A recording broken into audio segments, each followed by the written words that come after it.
오늘은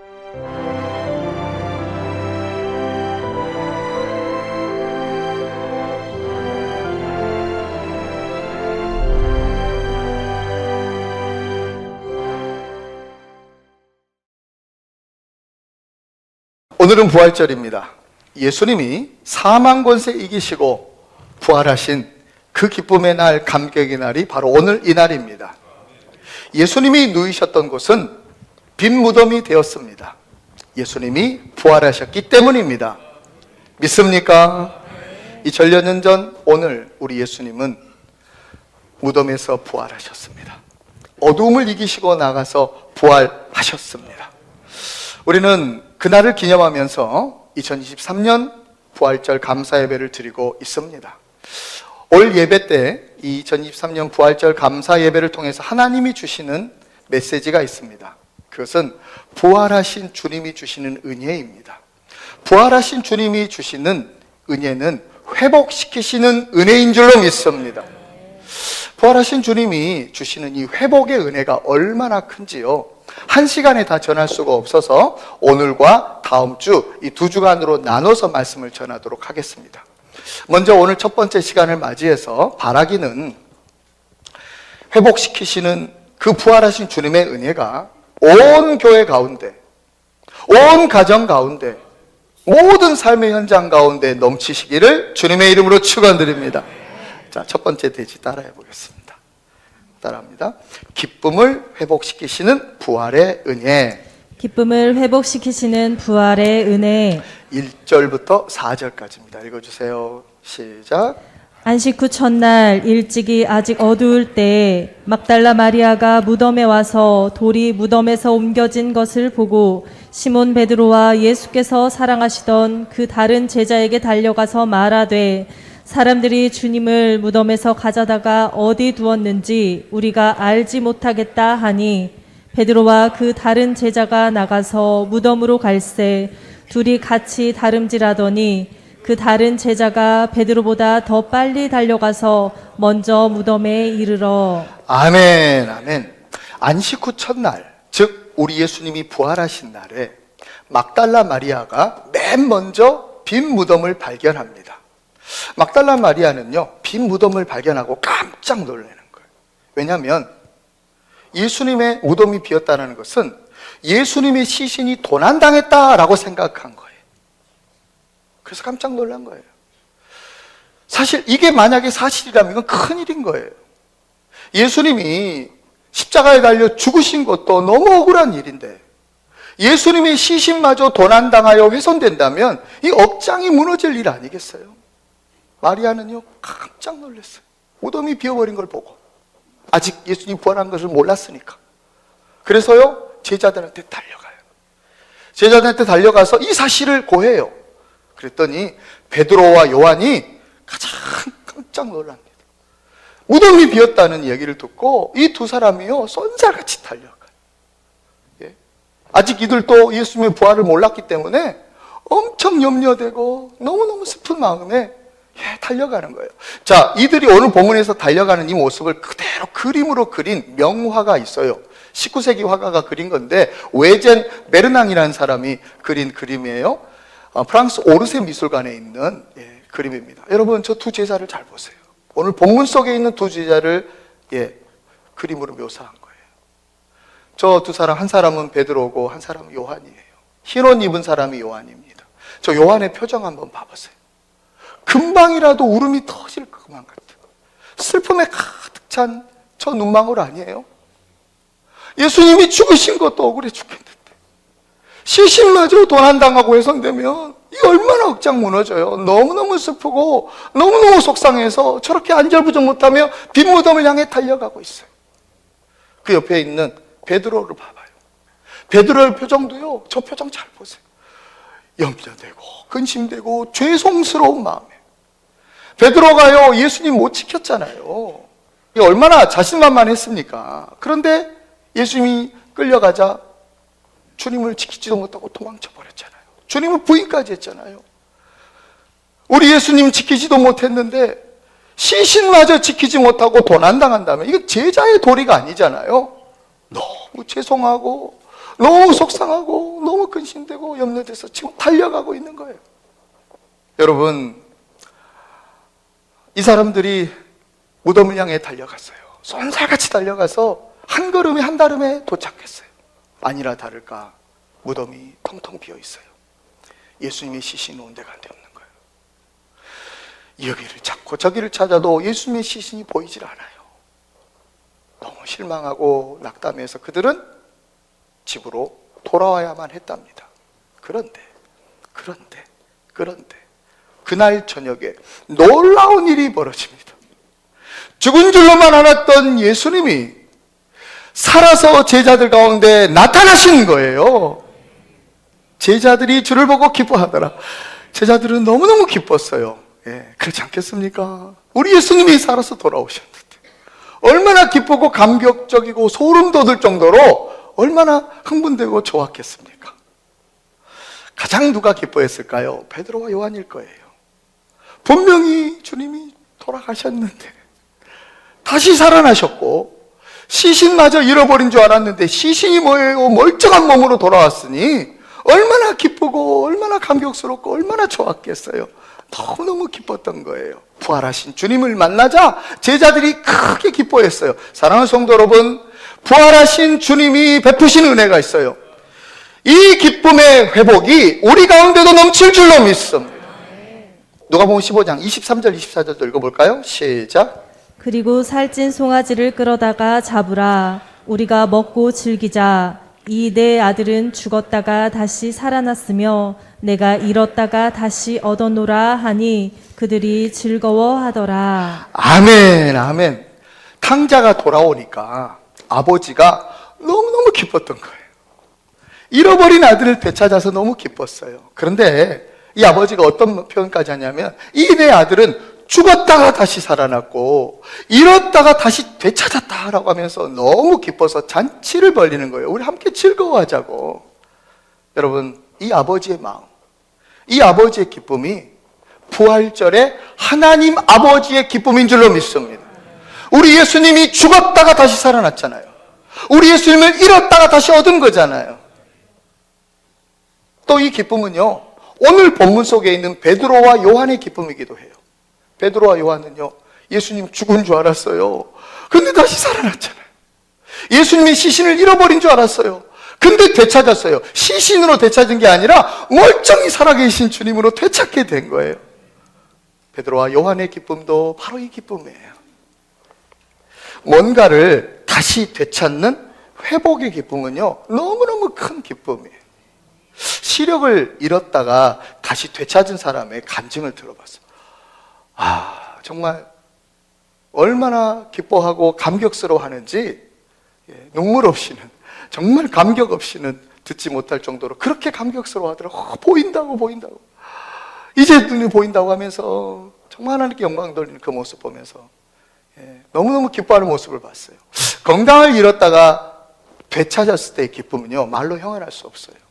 그리고 중요한 게 뭐냐면 잃었다가 되찾았잖아요. 있을 때는요, 그게 소중한지를 몰랐어요. 잃어버리고 나니까 이게 얼마나 소중한지를 아는 거예요. 건강 누구나 있잖아요. 그렇죠? 지금 사지 멀쩡하고 잘 다니고 호흡 잘하고 살죠. 이런 말씀드리기 참 죄송한데 지난주 기도 신방 좀 먼 곳으로 갔어요. 우리 권사님 호흡기 달고 있더라고요. 집에서도 호흡기 달고 있더라고요. 호흡기 없이는 호흡하기가 힘든 거예요. 숨 쉰다는 게 얼마나 기쁨인지, 숨 쉰다는 게 얼마나 소중한지를 우리는 쉬고 있으면 몰라. 잃어버리고 나면 알아요. 건강 잃어버리고 나면 이게 얼마나 소중했는지를 나중에 깨닫는 거예요. 잃어버린 것을 되찾았을 때는요, 소중함의 의미도 깨닫고, 잃어버린 것을 되찾았을 때는요, 정말 감격스러운 기쁨이 넘치는 거예요. 생의 의욕을 상실했다가 되찾은 사람을 한번 봐보세요. 사랑하는 사람과 헤어졌다가 다시 만나게 되는 연인을 봐보세요.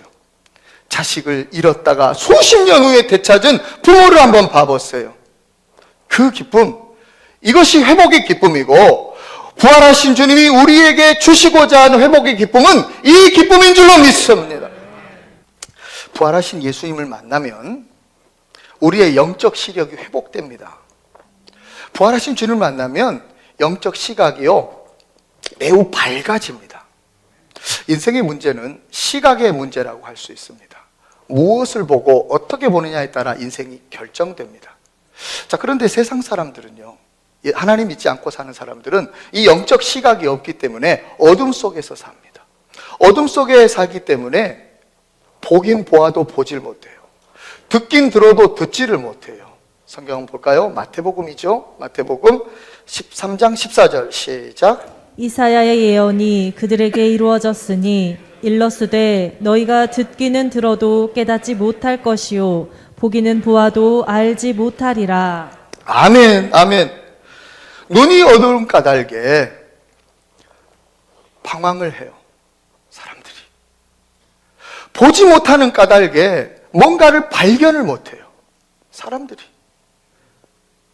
생의 목적도 발견 못하고 삶의 의미도 발견 못하고 어떻게 살아야 되는지, 왜 살아야 되는지, 뭘 위해 살아야 되는지 그거를 모르는 거예요.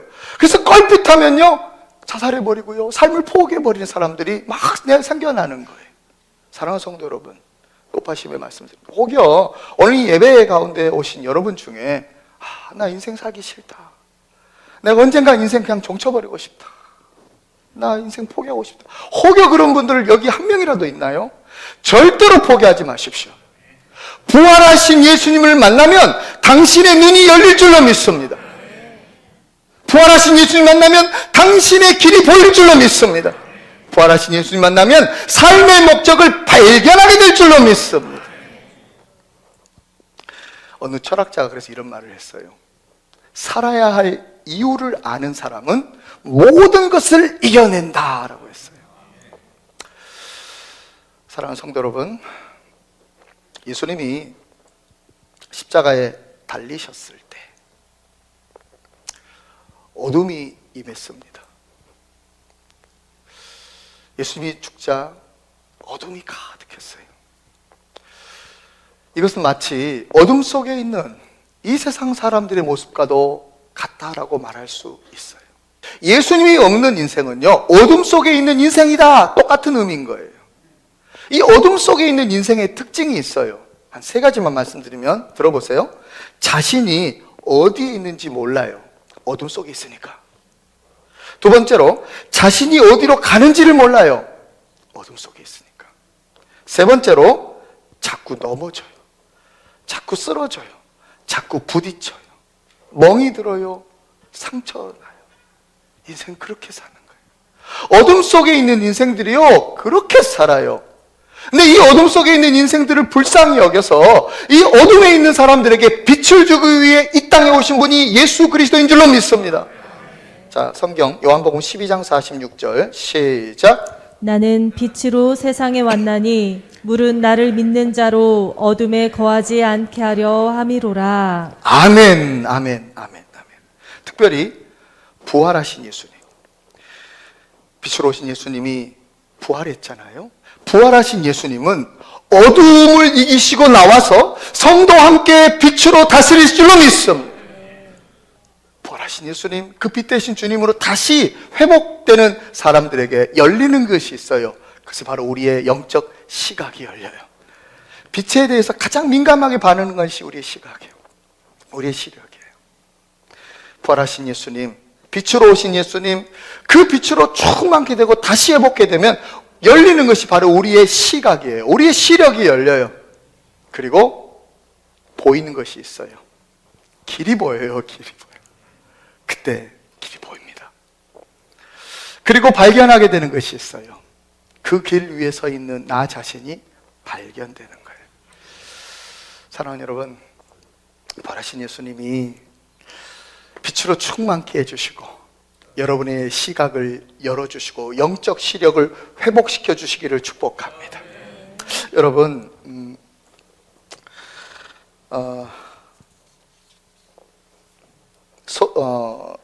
서두에 제가 이런 말씀했잖아요. 아까 전에 인생의 문제는 시각의 문제다라는 말씀드렸잖아요.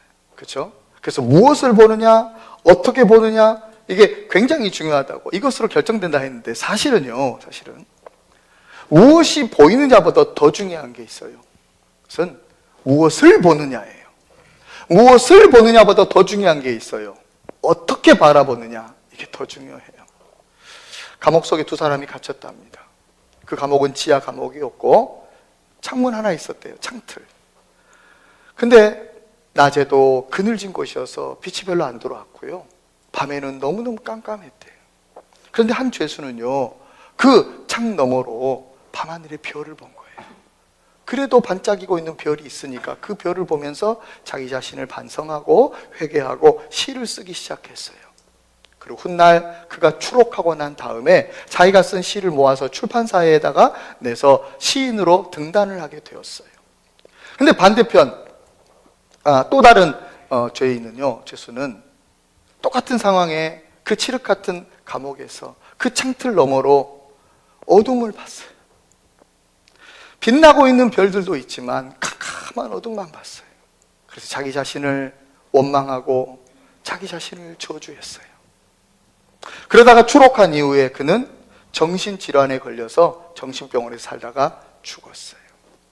사랑하는 성도 여러분, 여러분은 어떤 인생이고 싶습니까? 어떤 시각으로 어떻게 바라보고 살고 싶습니까? 빛으로 오신 예수님이 부활하셔서 어둠을 이기시고 나와서 부활하신 그 주님이 우리를 빛으로 충만케 해서 우리의 시각을 밝히 회복시켜 주시는 그 은혜의 주인공들이 우리들에게 축원합니다. 우리 그 시각으로 바라보십시다. 헬렌 켈러 여사 잘 아시죠? 헬렌 켈러 여사한테 어느 날 기자가 이렇게 물었대요. 여사님, 맹인으로 태어난 것보다 더 불행한 것은 무엇일까요? 그러자 헬렌 켈러가요, 아주 짧은 답을 줬어요. 뭐라고 답을 줬냐면 이렇게 답을 줬대요. 시력은 있으되 비전이 없는 삶입니다 라고 했대요. 이것이 맹인으로 태어난 것보다 더 불행한 인생이래요. 그녀는 맹인으로 태어났어요. 아무것도 못 보는 사람이에요. 그런데 육신의 눈을 가진 사람이 보지 못하는 비전이 있었던 사람이 그녀였어요. 여러분, 비전은요, 육신의 눈으로 보는 게 아니에요. 비전은 마음의 눈으로 보는 거예요. 마음을 다해, 혼을 다해서 바라볼 수 있는 것이 비전인 거예요. 사람들이 시력은 있으나 비전이 없는 이유는요, 마음의 문제가 있기 때문에 그래요. 마음이 병들었고, 마음이 닫혀있고, 마음이 닫혀 상처있고, 마음이 완악하기 때문에 그래요. 여러분, 육신의 안경이 더러운 것보다 더 심각한 것은 우리의 마음의 창이 더러운 거예요. 자, 성경 보십시다. 마태복음 13장 15절 말씀 읽어주세요. 시작. 이 백성들의 마음이 완악하여져서 그 귀는 듣기에 둔하고 눈은 감았으니 이는 눈으로 보고 귀로 듣고 마음으로 깨달아 돌이켜 내게 고침을 받을까 두려워함이라 하였느니라. 아멘, 아멘, 아멘. 사랑하는 성도 여러분, 부활하신 예수님을 우리가 만나면요, 우리의 마음이 새로워져요. 우리 마음에 새 마음을 갖게 해요. 그리고 주님의 마음을 품게 돼요. 사도 바울이 이런 말씀을 하셨죠. 너희 안에 이 마음을 품으라. 곧 그리스도 예수의 마음이니. 여러분, 주님의 마음을 품고 새 마음이 되면 우리는 비전의 사람으로 살아갈 수 있어요. 비전이 회복돼요. 근데 주님의 마음 품지 않고 새 마음이 되지 않으면 우리는 비전으로 사는 게 아니라 야망으로 살아요. 야망과 비전 잘 아시죠? 야망은 자기가 원하는 것을 이루는 거예요. 비전은요, 주님이 원하시는 것을 이루는 거예요. 누가복음 19장에 보면 삭개오 이야기가 나옵니다. 삭개오는요, 예수님 만나기 전과 후가 극명하게 달라진 사람입니다. 저는 삭개오를 보면서 예수님 만나기 전에 삭개오의 모습은 야망으로 살았던 인생이었구나. 예수님 만난 이후에 삭개오의 삶은 예수님의 마음을 품은 비전으로 이제 살아가는 사람이로구나. 이걸 깨닫게 되었어요. 삭개오 어떤 사람이었습니까? 그는 세리의 장이요 부자였대요. 세리도 만만치 않은데 세리의 장이었다는 거예요. 그리고 부자였대요. 인생 어떻게 살았는지요, 그 문장이 다 알려주는 거예요. 세리, 남들이 꺼리는 직업인데 그 직업까지 해요. 그리고 수장까지 된 거예요. 다른 사람보다 높은 데 오르기 위해서 최선 다해 살았던 거예요. 그리고 부자였대요. 자기의 부를 획득하기 위해서 치열하게 열심히 살았던 거예요. 자기를 위해서, 자기 부를 위해서 그렇게 인생을 살았던 거예요. 그랬던 그에게 예수님이 지나가신다라는 소식을 들었죠. 그는 예수님도 만나고 싶었는데 자기가 예수님 만나고 싶었던 방법이 뭐였냐면 키가 작고 사람이 많으니까 높은 데 올라가려고 했던 거예요. 자기의 핸디캡을 어떻게 극복할까? 나는 키가 작은데 사람들은 너무나 많은데 내가 어떻게 예수님을 볼 수 있을까? 하면서 그는 나무 위에 올라가요. 뽕나무 위에 올라갔답니다. 그가 나무 위에 올라간 것은 그가 어떻게 인생을 살았는지 그대로 보여주는 거예요. 그는 남들보다 더 높은 데 올라가고 싶었고 남들보다 더 높은 데로 자기 핸디캡을 극복하며 더 높이, 더 멀리, 더 빨리, 더 먼저 되고 싶었던 사람이었어요. 그렇게 인생 살았어요. 예수님도 그렇게 보려고 했지요. 예수님도 그렇게 만나려고 했지요. 그런데 예수님이 삭개오에게 하신 말씀이 있어요. 삭개오를 보자마자 삭개오에게 했던 말씀은 삭개오야 속히 내려오라 였어요. 삭개오는 뽕나무 위에 올라가서 예수님을 만난 게 아니에요. 뽕나무에서 내려와서 예수님을 진정으로 만났고 그 욕망의 나무, 그 인생의 나무, 그렇게 자기가 치열하게 자기를 위해 살아왔던 그 모든 나무에서 내려와서 예수님을 영접하게 된 거예요. 예수님이 삭개오의 집에 유하거든요. 삭개오는 자기 집에만 예수님을 영접한 게 아니고 자기의 마음에까지 영접했어요. 왜냐면요, 삭개오가 예수님이 자기 집에 오자 이런 고백을 하잖아요. 예수님, 내 재산의 절반을 가난한 사람을 위해서 내놓겠습니다 라고 하는 거예요. 그의 마음이 달라진 거예요. 그동안 그는요, 자기를 위해 살았고요, 자기 재산을 획득하기 위해 살았고요, 남보다 치열하게, 남보다 더 높이 오르기 위해서, 남보다 더 성공하기 위해서 그렇게 살았던 사람이에요. 자기를 위해서 살았던 사람이에요. 그런데 예수님이 오시니까, 예수님이 자기 집에 오셨는데 예수님이 자기 집으로만 영접한 게 아니라 자기 마음까지 영접한 거예요. 그래서 마음이 바뀌죠. 마음이 주님의 마음이 된 거예요. 그래서 자기 재산 절반 내놓는 거죠. 야망으로 살았던 사람이 예수님을 영접하고 예수님의 마음이 되자 비전으로 살아가는 사람으로 바뀌었어요. 나를 위해 살았던 사람이 남을 위해 사는 사람이 되었어요. 부자 되기 위해서 살았던 사람이 가난한 사람을 위해서 나누어주는 삶이 되었어요. 야망으로 사는 사람이 아니라 비전으로 사는 삶. 사랑하는 성도 여러분, 우리 삶에 이 비전이 더 선명해지려면 어떤 방법이 있을까요? 우리 예수님께 더 가까이 나아가는 거예요. 우리 예수님을 더 가까이 하는 거예요. 집에다만 모셔놓는 게 아니라 내 마음으로 예수님 모셔야 돼요.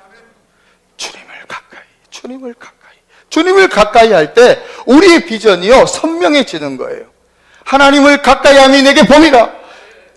주님을 가까이 함이 내게 복이래요. 그래서 내가 주의 행사를 선포하리로다 해요. 주님을 가까이 하고 주님을 내 마음에 둘 때 주님이 행한 일들을 나누고 선포하고 전파하며 살아가는 귀한 성도들이 우리들 되어야 할 줄로 믿습니다. 또 올 연초부터 지금까지 이 귀한 교회가 잃어버린 것이 너무 많아요. 우리 주님 그것을 되찾게 하시고 그래서 기쁨으로 충만케 해주시기를 원하신다는 거예요. 사랑하는 여러분, 우리 주님이요 우리의 영적 시각을 열어주시기를 원해요. 부활하신 주님이 우리의 눈을 다시 회복시켜 주셔서 진짜 봐야 될 게 뭔지, 정말 바라봐야 될 것이 무엇인지 우리 주님이 그 회복을 시켜주시기를 원하시는 거예요. 우리 주님은요, 부활하신 주님은 우리가 다시 비전으로 타오르기를 원하세요. 주님을 향한 삶, 주님의 마음이 내 마음이 되고 나를 위한 삶이 아니라 주님을 위한 삶으로, 나만을 위한 삶이 아니라 다른 사람을 위한 삶으로 비전으로 다시 회복되는 사람, 우리 주님 되시기를 원하신다는 사실 기억하시면서 이 부활의 은혜가 가득한 주인공들이 저와 여러분, 우리 교회 우리 성도들 다 되시기를 예수님의 이름으로 축원드립니다.